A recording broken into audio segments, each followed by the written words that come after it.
Hi Thalapathy and welcome to my channel. So நம்ம சேனலில் நம்ம தளபதி பற்றின லேட்டஸ்ட் அப்டேட் பற்றி தான் பார்த்துட்ருக்கோம். ஸோ இந்த நிலையில் நம்ம தளபதி விஜய் வந்து தமிழகத்தில் வந்து வெற்றிகரமாக வந்து ஆட்சி அமைச்சிட்ருக்காரு.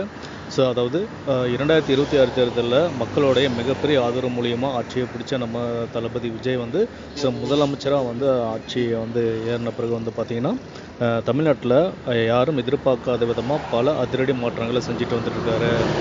ஸோ அதனோட முதல்கட்டமாக பார்த்தீங்கன்னா, அதாவது டாஸ்மாகில் பார்த்தீங்கன்னா, அதாவது இப்போ எக்ஸ்ட்ரா 10 ரூபா வாங்கக்கூடாது அப்படின்னு சொல்லியிருக்காரு.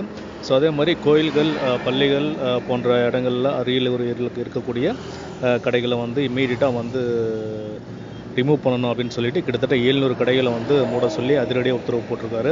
ஸோ இந்த மாதிரி அடுத்தடுத்து அதிரடியான சம்பவங்களை வந்து நம்ம தளபதி பண்ணிகிட்டு இருக்கும்போது ஸோ அவரை பற்றி பல விமர்சனங்கள் வந்து பல தரப்புலேருந்து வந்தாலுமே ஸோ நம்ம தளபதி விஜய் வந்து அவருடைய வேலையை மட்டும் தான் பார்த்துட்ருக்காரு. ஸோ இந்த நிலையில் அவருடைய இந்த செயல்களை வந்து பற்றி பல கருத்துக்கள் வந்தாலுமே இப்போ வந்து பிரபல நடிகை ஓவியா வந்து பார்த்திங்கன்னா ஒரு மிக கடுமையான ஒரு விமர்சனத்தை வந்து இந்த தளபதி விஜய் மேலே வச்சுருக்காங்க. ஸோ அதாவது அவங்க என்ன சொல்லியிருக்காங்க அப்படின்னா, ஸோ அதாவது விஜய் வந்து சினிமாவில் வந்து ஏமாத்துகிற மாதிரியே மக்கள் இடையில வந்து ரூட் மாஃபியா அப்படிங்கிற ஒரு கான்செப்டில் வந்து மக்களை ஏமாற்றிட்டுருக்காரு. ஸோ கூடிய விரைவிலே வந்து பார்த்திங்கன்னா இது வந்து அந்த ரூட் மாஃபியா அப்படிங்கிற அந்த ஒரு கான்செப்ட் வந்து ஸோ மக்கள் மத்தியில் வெளியே வரும். ஸோ அப்போ தெரியும் விஜயோட உண்மை முகம் என்ன அப்படின்னு சொல்லிட்டு. ஸோ இவங்க திடீர்னு இப்படி ஒரு கருத்தை வந்து ஏன் சொல்லணும், எதுக்காக சொல்லணும் அப்படிங்கிறத வந்து காரணம் என்னன்னு தெரியல. ஏன்னா அதற்கான காரணத்தை பற்றியுமே அவங்க வந்து நான் ஏன் வந்து தளபதி விஜயை பற்றி பேசணும் அப்படிங்கிற அந்த ஒரு காரணத்தை அவங்களுமே சொல்லலை. ஸோ அப்படி இருக்கும்போது வந்து ஒரு தமிழ்நாட்டு முதலமைச்சரை வந்து அவர் பதவி ஏற்றதுக்கு அப்புறம் வந்து இப்படி ஒரு கருத்தை வந்து அவர் மேலே சொல்லியிருக்கிறது தாவேக ரசிகர்கள் மத்தியிலையும் மக்கள் மத்தியிலுமே சரி ஒரு அதிர்ச்சியை ஏற்படுத்தியிருக்கு.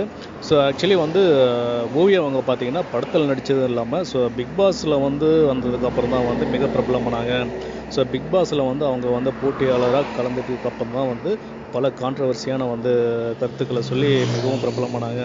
ஸோ அந்த வகையில் வந்து ஸோ அதே போல் இப்பயும் சொல்லியிருக்காங்க. ஸோ அவங்க ஏன் சொன்னாங்க அப்படிங்கிறத தகவலை வந்து என்ன வெளியாகலை.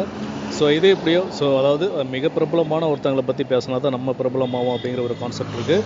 ஸோ அந்த வச்சு தான் வந்து இப்போ நம்ம தளபதியை பற்றி பேசினா தான் நம்ம வந்து பிரபலமாக தெரியும் அப்படிங்கிற ஒரு காரணத்தினால கூட பேசலாம். ஸோ எது எப்படியோ ஸோ நம்ம தளபதி விஜய் வந்து மிக நல்லாவே ஆட்சி அமைச்சிட்ருக்காரு. ஸோ மக்களும் அதை ஏற்றுக்கிட்டாங்க. ஸோ கூடிய விரைவில் வந்து இன்னும் அதிரடி மாற்றங்கள் தமிழ்நாட்டில் நடக்கும். வெயிட் பண்ணி பார்ப்போம். தேங்க்ஸ் ஃபார் வாட்சிங்.